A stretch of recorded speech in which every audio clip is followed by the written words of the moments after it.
Fala pessoal, tudo bem? Meu nome é Túlio. No vídeo de hoje a gente vai conversar um pouquinho sobre o RZTR, o fundo da Risa Terrax. Tem aqui algumas estratégias.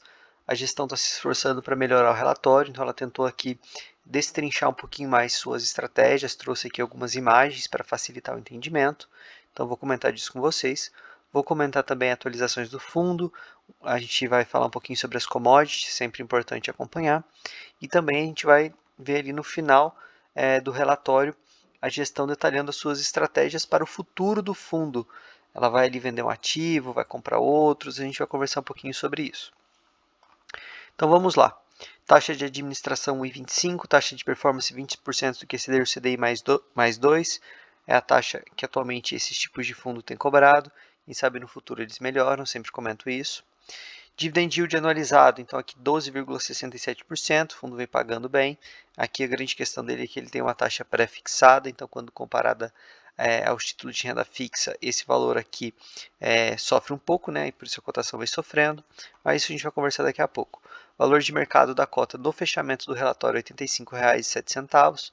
Pelo que eu olhei no dia que eu estou gravando, o fundo já recuperou um pouquinho mais, já foi a R$ 87,00. Último dividendo, 85 centavinhos.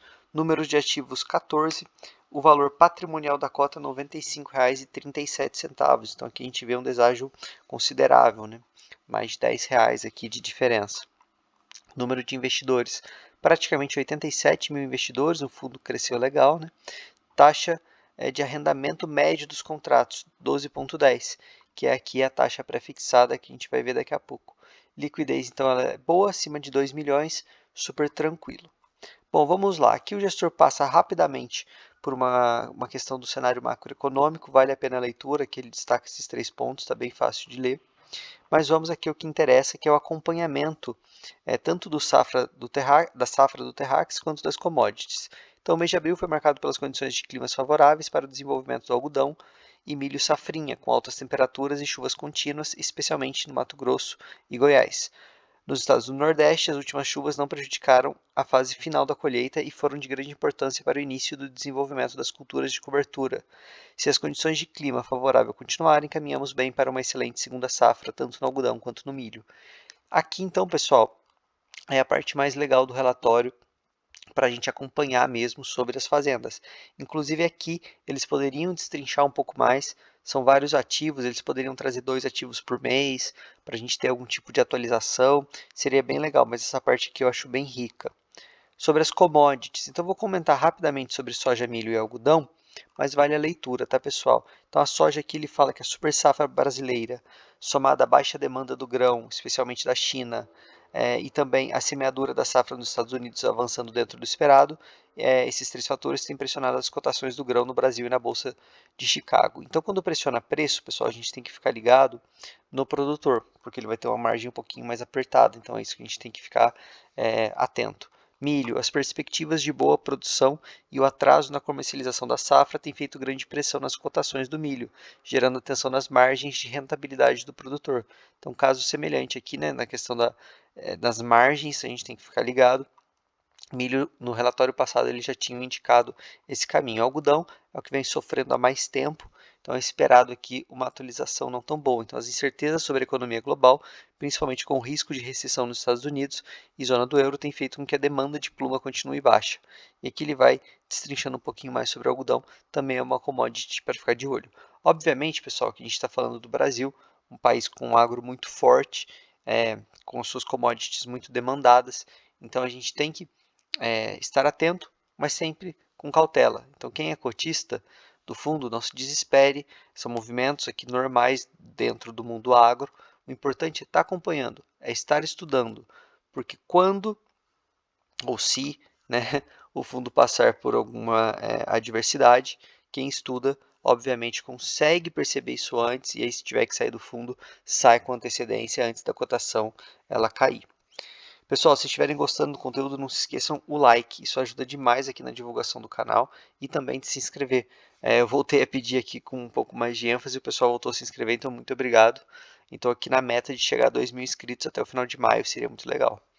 Retornos, a cota no mercado secundário variou, então aqui de praticamente R$ 84,00 para R$ 85,00, como eu disse no começo do vídeo, já está praticamente ali em 87. A atualização da DRE do Terrax ela é realizada semestralmente, não de forma mensal como nos outros fundos, em razão dos arrendamentos. Então aqui fica até complicado a gente analisar. Talvez no final do semestre eu traga um vídeo aqui só sobre DRE, porque fica mais fácil da gente comparar, porque eu leio aqui sobre o segundo semestre de 22, não é tão relevante, né? A gente precisa ter aqui o final de 23, do primeiro semestre de 23. Perspectivas. Agora vai chegar aqui na parte mais legal, que a gente vai falar das estratégias, né, que tem dentro do fundo, as duas estratégias, e qual delas o fundo vai optar por seguir agora no curto prazo. Então, o fundo hoje ele tem três estratégias principais, que é Sale and Leaseback e Buy to Lease, e tem também a Land Equity. As duas primeiras, a própria gestão fala aqui que elas são muito parecidas, que basicamente então é um arrendamento. O principal risco é a taxa de juros, porque quando a taxa de juros sobe muito, ela passa dessa taxa pré-fixada. No caso aqui, a taxa pré-fixada a gente viu está em 12,1, como a Selic está acima disso, a cotação tem que cair para que assim o fundo tenha um dividend yield proporcional maior, já que a cotação caiu, para poder fazer sentido o investidor investir nesse fundo, ainda correr um risco, então ele tem que ter ali uma rentabilidade maior que a renda fixa, mais um spread. Então hoje o fundo sofre muito por isso. Mitigantes desses riscos, os arrendamentos anuais, eles são feitos de forma antecipada, então é um mitigante. Potencial de retorno, a gestão busca aqui retorno próximo de 13% ao ano nesse tipo de estratégia. Se a gente tem um juros numa média ali de 8, 9, e o fundo está pagando 13, por exemplo, está super tranquilo, porque tem um spread bem confortável para investir no fundo. Realmente o grande problema nesse momento é a Selic está tão alta.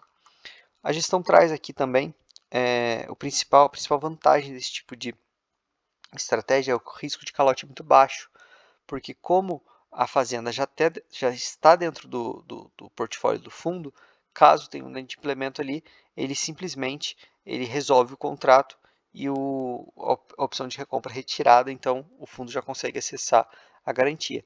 Aqui eu vou deixar a imagem para vocês, é mais fácil vocês olharem aqui para entender do que eu ficar lendo. Então aqui a gente tem a imagenzinha que resume a operação de sale and leaseback, aqui a gente tem da operação buy to lease, também bem simples de entender. Land Equity, pessoal, basicamente é comprar fazenda, tá? Então o fundo vai comprar fazenda, né, especialmente se o fundo entender que ela está na baixa, está mal precificada, vai ali, se precisar fazer algum tipo de manutenção, algum tipo de melhoria, vai fazer. Ele surfa ali o ciclo imobiliário, que pode variar, né? Enfim, na questão temporal aí. Depois ele faz uma venda com a expectativa de ganho de capital. Mais ou menos aí, pessoal, a grosso modo, só para facilitar o entendimento, como o HG Rio faz. Compra o imóvel, lá no caso eles compram muitos imóveis, então ele consegue um preço menor, depois vai vendendo um a um, ou compra um imóvel um pouco mais desafiador, vai fazendo melhorias e depois vende. É mais ou menos isso, só que exposto ali nas fazendas. Em 2023, qual que é o foco da gestão então para 2023, tendo em vista que tem essas estratégias? Em 2023, a gestão está em busca de comercialização do último ativo adquirido com a estratégia de Land Equity, a Fazenda Roma, onde ocorreu investimentos na fazenda e esta estará preparada para comercialização no final do semestre ou início do segundo semestre. Então, bem legal, aqui já é a execução dessa estratégia, né? Então ele já comprou essa fazenda, já preparou ela e pretende vender em breve.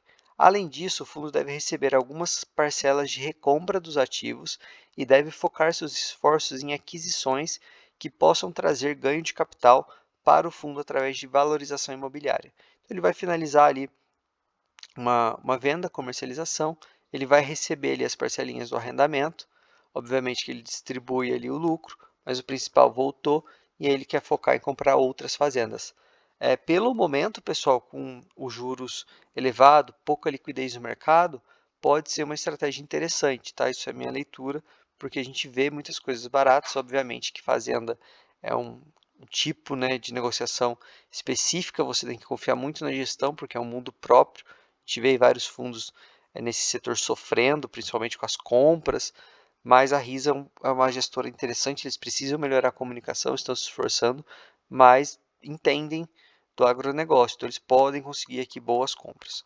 Aqui a gente tem um pouquinho do portfólio, basicamente é isso. Então pessoal, se vocês gostaram do vídeo, deixem um like, se inscrevam. Lembrando, o grupo do Telegram está na descrição e comentário fixado.